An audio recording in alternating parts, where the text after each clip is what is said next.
Master Vampire Karaniev. Adventure level not available. Drow Master Vampire Balushenian. I took a sip from a goblet of blood as I examined the rest of the table. Countess F, my primary aide, was seated to my right. Across from Hesev sat Thalamus, who was also acting as an aide. He was seated to the right of the one he was aiding, none other than Higarus the Decimator. I had learned a lot more about him during my stay in the Hells. As it turns out, he has an odd history, even for a demon. Thalamus had eagerly explained to me that Higarus, unlike most demons, had been bound to his flesh for millennia. The reason for this was simple. He was extremely powerful, and had put too much of his power into his regenerative capabilities. Higarus had been obsessed with flesh. He studied it as much as he could, coveting it. When it came time for him to create a body of his own, he used his knowledge to carefully craft one that could regenerate at an extraordinary rate. These regenerative capabilities far surpassed my own, and even those of other, stronger demons. Unfortunately for him, this meant that his physical form was almost impossible to destroy. This resulted in a very interesting situation. While a demon is inhabiting their physical form, they are reliant upon their physicality. At some point in the distant past, Higarus suffered an injury that damaged his brain and gave him amnesia.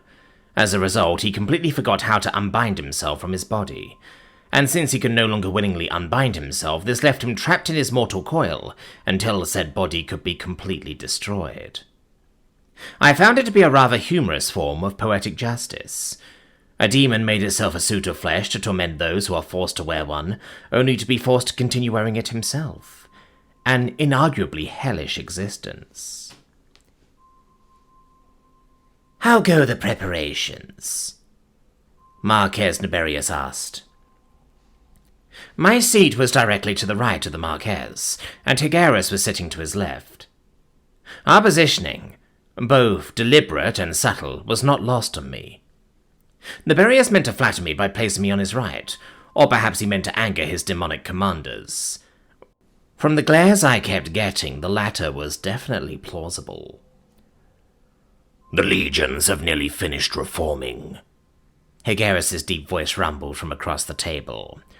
"As per your instructions, we have replaced those that failed to reform with Oathbreakers." "Oathbreakers?" I asked. "Ah, yes. That must sound quite suspect." Niberius laughed. "Worry not, Master Vampire. An Oathbreaker is simply a demon who is willing to serve whomever will benefit them the most. A mercenary, though not for coin. Their motivations are quite simple. They wish for either pleasure or power.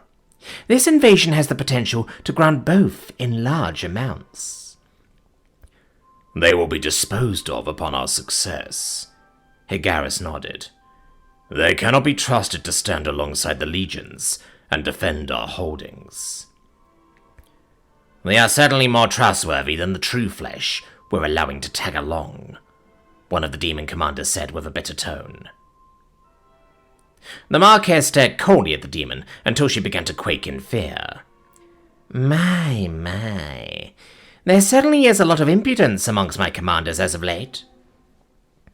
Niberius' gaze swept the table. "Perhaps you believe that you are indispensable, because I do not have the patience to replace you.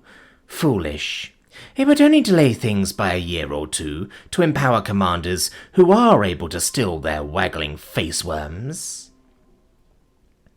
Higarus looked unworried, but all of the other demons froze in their seats. It was obvious what they were thinking. Would Marquez Niberius actually kill all of his commanders just before an invasion, or was he bluffing?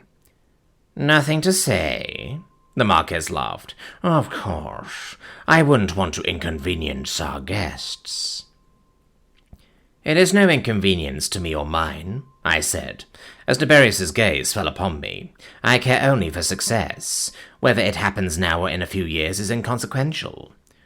"Well, there you have it." "But please, sire," the female demon stammered. "We are yours to punish as you see fit, but allow us the honor of remaining yours." The demon commanders began a staring contest with the table, unable to lock eyes with Niberius. I could practically feel the fear rise in them as his gaze washed over them one by one. A spark of jealousy lit within me. I held dominion over the vampires, but not through fear or respect. They did as I commanded because of a quirk of our evolution, an ability rather than actual power. But as the Marquez rubbed his chin, debating on what to do next, I realized that the actual power that he has must be exhausting. "I suppose it would be a shame to delay what we have worked so hard to achieve," Niberius said after another moment. "Any further insolence would also be a shame, though, so mind yourselves." The demons nodded silently, still avoiding eye contact. "What do our spies report?" "Bolasir and the Empire of Calcutta have withdrawn and dispersed their armies," Thalamus said. "The main host of the unified chiefdoms have split apart and returned to their respective chiefdoms, but only 2 of the chiefs have dispersed their armies. The rest are still on high alert, and even patrolling. Then perhaps we will focus our efforts on the dwarves and the elves, while holding a legion or 2 in reserve. Once the orcs move to aid their allies, we can invade the less defended chiefdoms with our reserves." "And what of the Night Kingdom?" I asked. "It has been merged with the unified chiefdoms, and several of the new great chiefs are maintaining their standing armies," Thalamus replied. "Oh, slightly off topic. We have abducted several mortals who can be turned into vampires, a total of 72. It would have been more, but we're trying to remain subtle." "Indeed," Niberius chuckled. "Wouldn't want the mortals to realize our plans before we enact them." I nodded slowly. If one were to judge by the sparring sessions, a full vampire is worth twice its weight in demons. 72 was not the paltry amount that it seemed to be at first glance. "And what of the other nations?" I asked. "Bolasir, Calcutta, and the unified chiefdoms have the largest plain rips," Niberius explained. "They will serve as our foothold and staging ground for further excursions. If all goes well, we will hold the entire continent within 5 years, even with the expected angelic interference. Then we will build ships and begin our invasion of the other continents. Your role, however, is to simply take and hold the Night Kingdom." "I see." "Should you desire it, we can discuss expanding your role when it becomes more relevant, as well as additional rewards. Until then, though, it would be best for you to focus on the task at hand." I nodded, unsure of whether or not I would want to help the demons once the Night Kingdom was mine. On the one hand, the rewards would likely be well worth the trouble. On the other hand, the more I help the demons, the fewer casualties they will take. If they decide to turn on me once they've conquered everything else, it would be best for them to be as weak as possible. "Prepare the legions," Niberius said. "We will march soon." The demons bowed their heads as the Marquez rose from his seat and left the room. I was the next to rise, with Count Hesef quickly following suit. I felt several glares at my back as I left the conference room. Even if Marquez Niberius didn't betray me, one of his commanders might. "Get us ready to fight," I said. "I am going to find our new recruits." "Yes, my liege." Hesef bowed and scurried off. Once the Count was out of sight, I realized that I didn't actually know where the demons were keeping the mortals. After checking what I incorrectly estimated would be the most likely locations, I asked a passing demon for guidance. It happily took me to where the mortals were being kept. It was a large room, one of many that I hadn't been in before. Poles ran down its center, and several chains were attached to the top of each pole. Naturally, there were orcs, elves, gnomes, and dwarves attached to these chains. 72 of them in total. "Am I meant to convert them all?" I asked, with a little laugh. "I do not know, sir," the demon said with a bow. "This is not my area of expertise." "Oh, what is your area of expertise then?" "Well, fighting, killing, and torturing. And cooking, as it happens, but that tends to be a lot less relevant." "Cooking?" I raised an eyebrow. "What use does a demon have for cooking?" "Very, very little, sir." The demon let out a sigh of existential angst. Well, we all must have our hobbies, I suppose. There is one more task I would have you do for me.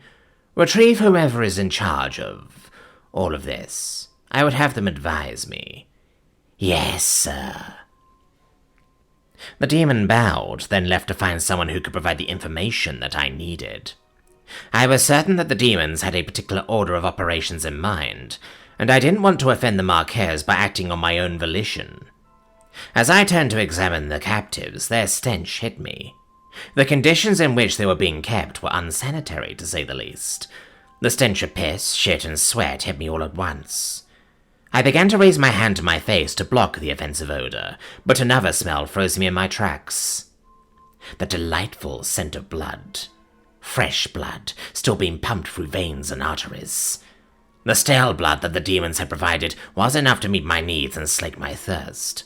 However, cold blood from a goblet is not nearly as appetizing as having it straight from the source. The temptation was overwhelming. I finished covering my nose and tried to think of something else, but I'd already caught the scent. I dimly realized that I had taken several steps forward and struggled to stop myself. It was too late. Blood tasted so much better as a master vampire than it did when I was a half-breed. No, it simply wasn't the taste. There was a feeling to it, a sense of euphoria. Like having a source of stress suddenly disappear. Like having the tightness in your muscles rapidly alleviated. Like experiencing every possible relief at once. It was very nearly the absolute peak of pleasure. There was only one higher peak, and that was converting a mer into a vampire. Vaguely, I was aware of the screams, of the panic and fear that suddenly filled the room, but I had fully lost myself, completely subject to the whims of ecstasy. Some of them probably tried to fight me, but I didn't feel any pain. Only the warmth of the blood rushing into my mouth and down my throat. Only the rapturous delight of the conversions. Then it was done, and I was left standing in a room full of newly created vampires. My influence met their wills and completely overwhelmed them.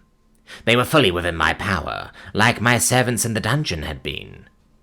The blood in my throat caused the sound of my laughter to take on a much more ominous tone than usual, which only served to make me laugh harder. The door opened, and my new vampires turned to watch two demons enter the room. The first to enter was the demon that had escorted me. Following close behind him was none other than Higarus the Decimator. "I see you have resolved your dilemma, unaided," Higarus said, glaring at the other demon. "My time has been wasted." My apologies, sire," the other demon groveled. I didn't know for sure how to answer." "I have seen people killed in many, many ways. Hanging, beheading, prodded to death with red-hot instruments, ripped to shreds by beasts, and torn to pieces by Nazis. Higarus showed me something new by... well, there's no other way to describe it. He backhanded the demon in half. It happened in the blink of an eye. One moment the demon was quivering and making excuses for an admittedly minor foible. The next, his upper half was smashed flat against the wall. Ichor flooded out of the demon's lower half as it fell to the ground with a disgusting plop. "I don't believe he was at fault. I really did ask him to retrieve someone," I said. "It is no great loss," Higarus replied, wiping his hand with a cloth.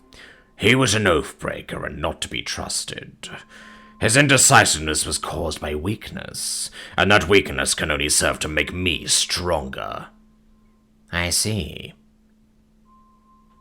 The room began to waver a bit, but I casually leaned against the wall to mask my overindulgence. "You are filthy, and I can sense your vertigo," Higarus said. "I am returning to my duties. You should get cleaned up and take a rest." "Sound advice," I nodded, instantly regretting the head movement. "What do we do with these ones?" The vampires watched us silently, still covered in their mortal mess. I felt some of them hope for better accommodations. Others regretted their choice to convert. "I'll have someone cleanse and transfer them." Higaris waved a hand dismissively and left the way he came. I suddenly felt the weight of my vampires staring at me and pushed them to avert their gaze. The chains rattled as in unison they stared at the floor. Another wave of fatigue crashed into me, and I left to find my room. By the time I was halfway there, my brain was swimming, whilst my body plodded along. I came to my senses briefly as I entered my chambers, and debated whether or not to bathe. My exhaustion made some very good arguments, so in the end I compromised by removing my clothing before climbing into bed.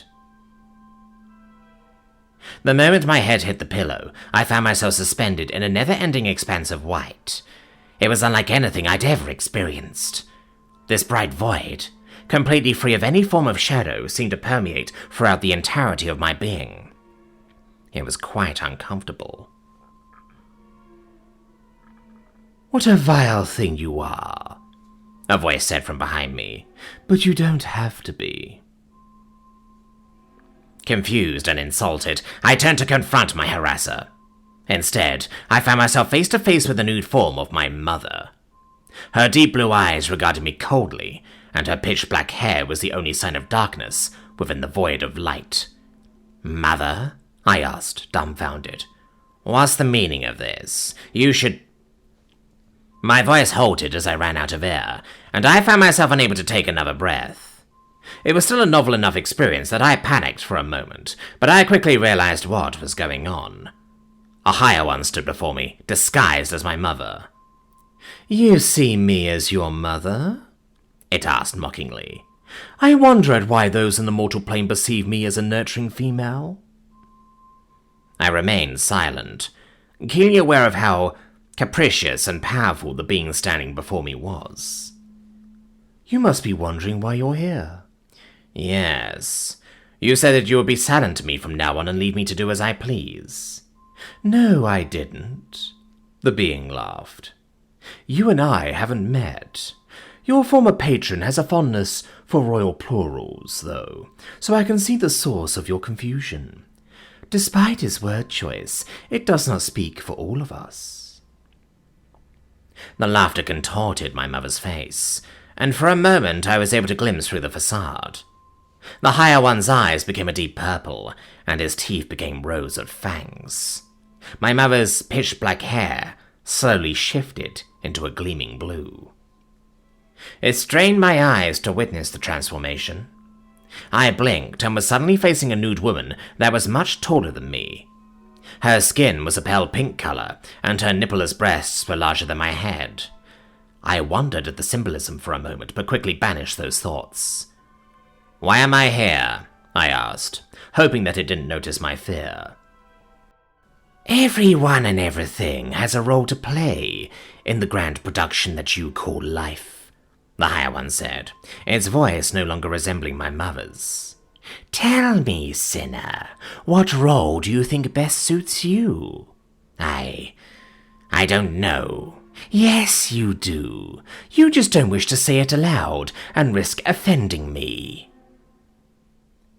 The higher one's laughter mocked me, but the memory of my last encounter with such a being served to keep my anger in check. "You see yourself far above your station, as a king or even an emperor. You frequently imagine the luxuries such a position would bring, and only occasionally wonder at the burdens that lash themselves to it. You are smart enough to know this is an empty pursuit, but your circumstances prevent you from seeing any other route to take. So you plod along, hoping one day to wear a crown. Am I wrong?" Once again mocked, but my anger remained sheathed. "No," I admitted. Tell me, if the demons keep their word and allow you to be the king of the Night Kingdom, what then? If they are successful in their ambitions, you will be unable to expand your borders to the lengths that you desire, and outside of those borders the demons will rule. You will constantly fear their encroachment, and it isn't as if they will rule the lands that they hold in a way that will benefit your people. There will be no immigration, there will be no cultural exchanges, there will be no trade. The Night Kingdom will stagnate, eventually withering, dying, and becoming one with the demonic horde. The casualness with which the Higher One laid bare one of my deeply held insecurities about my partnership with the demons further offended me. It had condescendingly explained exactly what had been dwelling just beneath the surface of my thoughts, as if I was too stupid to have thought of it. I couldn't help but snap a little. "And what am I to do about it?" I asked bitterly. "What choice do I have now?" "That's exactly why I am here," she said with another laugh. "You see, vampire, you have an almost infinite number of choices ahead of you. Regardless of how many there are, these choices will ultimately lead you down one of two metaphorical paths: ruin or redemption." Paths? Ruin or redemption? Yes. The road to ruin is obvious. You remain loyal to the demons for a bit too long, even as a ruse, and you will suffer for it. The Higher One added extra weight to the word suffer, which heavily implied that it would be an extreme form thereof. I felt a quake of fear run through me as I recalled what happened to me at the hands of the kobolds in the dungeon. She seemed to notice this and smirked. "And the road to redemption?" "Naturally, that's a bit more complicated. The point of redemption is not to pay for your sins, but to learn from them, and grow in such a way that they aren't repeated. Knowing this, do you believe that you can be redeemed?" "I don't even know what sins I have committed." "Not consciously, no. But I know that you've been looking into the fair folk, their laws, customs, and relationship with my kind. You know that your current form means that you didn't commit a sin that's easily forgivable. That's why, even without knowledge of your transgressions, you rail against your demise with such ferocity. You're afraid of what might come next." "Isn't everyone?" I asked sarcastically. "No, actually. The fair folk don't fear death. They do not concern themselves with suffering either, for such things are temporary to them. When their flesh is rent asunder, they are born anew, ready to experience all of the pleasures of life once more." The Higher One stared at me silently for a moment. "The greatest joys that you can experience as a vampire are a mere trifle compared to even basic contentment as a wilder. The most minor inconvenience to one such as you is equivalent to the most intense torment that a wilder can experience." "Ah, so I should want to be a fairy then." "What you desire is entirely up to you, but you can't fool me into believing that you don't despise your own existence. Even the smell of the most beautiful flowers holds the sense of corpses for one such as you." Every minor torment that I suffered on a daily basis came to mind. Flowers do carry the scent of corpses. Food tastes of old blood and bile. The sun burns my skin, and the only reason I can withstand it is because I immediately heal the damage that's done. I stared in silence, feeling the truth of this being's words cut into me. "What must I do, then, to be redeemed?" I asked, trying not to sound pathetic. "Demonstrate that you have learned from your mistakes. Release the wilder-turned frows from their torments, and the vampires from your control. Let them make their own choices and follow their own paths. Betray the demons and attempt to thwart their plans. If you do this, you will eventually encounter the being that defeated you in the depths of that dungeon. Aid him. Do all of this, and you will be redeemed." "That doesn't sound so complicated." "Oh, but it is.